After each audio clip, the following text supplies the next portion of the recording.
ناظرین حضرات، سب سے پہلے آپ سبوں کو میرے چینل میں خوش آمدید۔ آج کے ویڈیو کا عنوان ہے اردو کی اصناف۔ اردو کی دو اصناف ہیں، الف نثر، با نظم۔ بہترین الفاظ کا استعمال نثر ہے، جبکہ بہترین الفاظ کا بہترین استعمال شاعری ہے۔ نثر کے مختلف معنی ہیں: ایسی عبارت جو نظم نہ ہو، بکھڑی ہوئی عبارت، کلام کی سادہ شکل جس میں قواعد کی پابندی کی گئی ہو۔ پروفیسر ایف ایس لوکس واضح نثر کو موسم میں بہار کی خوشگوار ہوا سے تشبیہ دیتے ہیں۔ الف اصناف نثر: داستان، ایسی کہانی جو مافوق الفطرت عناصر پر مشتمل ہو۔ سبرس، یہ داستان سب سے پہلی لکھی گئی تھی، جن کے مصنف ملا وجہی ہیں۔ ناول، ایسی کہانی جس کی بنیاد حقیقی زندگی پر ہو۔ میرات العروس، جس کے مصنف ہیں ڈپٹی نذیر احمد۔ افسانہ، ایک ایسی کہانی جس میں زندگی کا ایک پہلو بیان کیا جائے۔ حربت وطن، سجاد حیدر یلدرم کی تصنیف ہے۔ ڈرامہ، ایسی کہانی جو کرداروں کے حرکات و سکنات اور مکالموں کی مدد سے پیش کیا جائے۔ اندر سبھا، جن کے مصنف ہیں امانت لکھنوی۔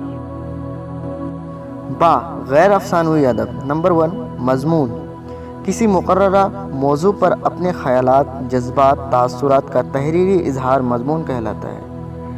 کاہلی، اپنی مدد آپ، سر سید احمد خان کی مثالیں ہیں۔ نمبر 2، خط، دو اشخاص کے درمیان تحریری رابطہ کو خط کہلاتا ہے۔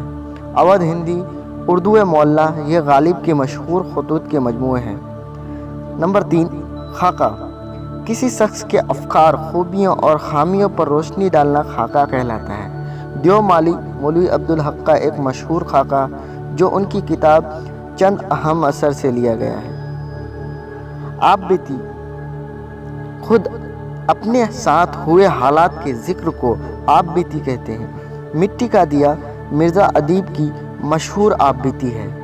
نمبر 5، سوانح، کسی نامور شخص کی زندگی کے محاسن اور مصائب دونوں کو بیان کرنا سوانح کہلاتا ہے۔ یادگار غالب، یہ کتاب حالی نے غالب کی زندگی پر لکھی ہے۔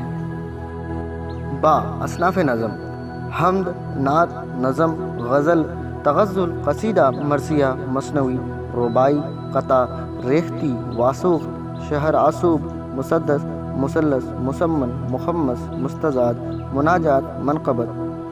نمبر 1، حمد، جس نظم میں خدائے تعالیٰ کی حمد و ثنا کی جائے۔ نمبر 2، نعت، وہ نظم جو رسول اکرم صلی اللہ علیہ وسلم کی شان میں کہی جائے۔ نمبر 3، نظم، جس میں کسی ایک خاص موضوع پر ربط و تسلسل سے اظہار و خیال کیا جائے۔ اقسام نظم: پابند نظم، آزاد نظم، نظم میں معلّہ، نثری نظم۔ 4، غزل، عربی زبان کا لفظ ہے جس میں عورتوں سے باتیں کرنا یا عورتوں کی باتیں کرنا ہے۔ اجزائے ترکیبی: مطلع، ردیف، قافیہ، مقطع، موزونیت یا بحر۔ نمبر 5، تغزل، غزل کا وہ مخصوص انداز بیاں یا طرز عمل جس سے غزل کی عشقیہ فضا قائم رہتی ہے۔ نمبر 6، قصیدہ، جس نظم میں کسی کی تعریف یا ہجو کی جائے اسے قصیدہ کہتے ہیں۔ نمبر 7، مثنوی، جس نظمیہ تحریر میں کسی قصے کو مسلسل نظم کی صورت میں ربط و تسلسل کے ساتھ بیان کیا جائے اور پوری مثنوی ایک ہی بحر میں ہو اور اس کے ہر شعر کے دونوں مصرے ہم قافیہ ہو تو وہ مثنوی کہلاتا ہے۔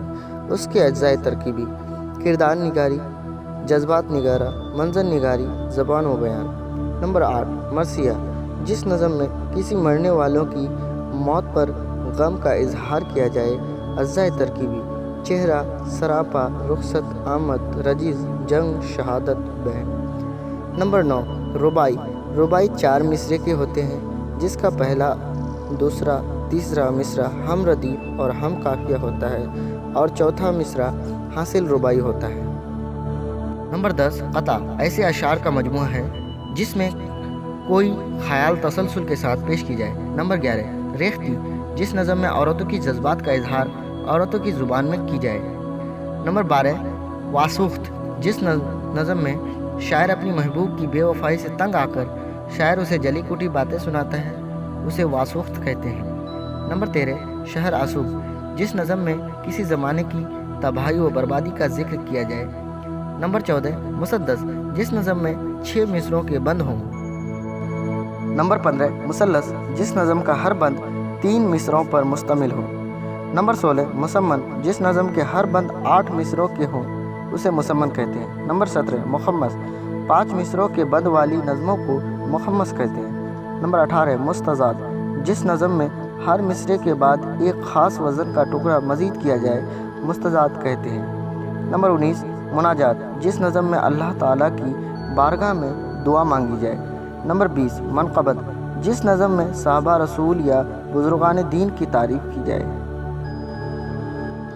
ناظرین حضرات، آپ سے معدبانہ گزارش ہے کہ اگر ویڈیو پسند آیا ہو تو اپنے ضرورت مند دوستوں کے ساتھ ضرور شیئر کیا کریں اور سبسکرائب بھی کر لیا کریں، بیل کے آئیکن کو ضرور پریس کریں۔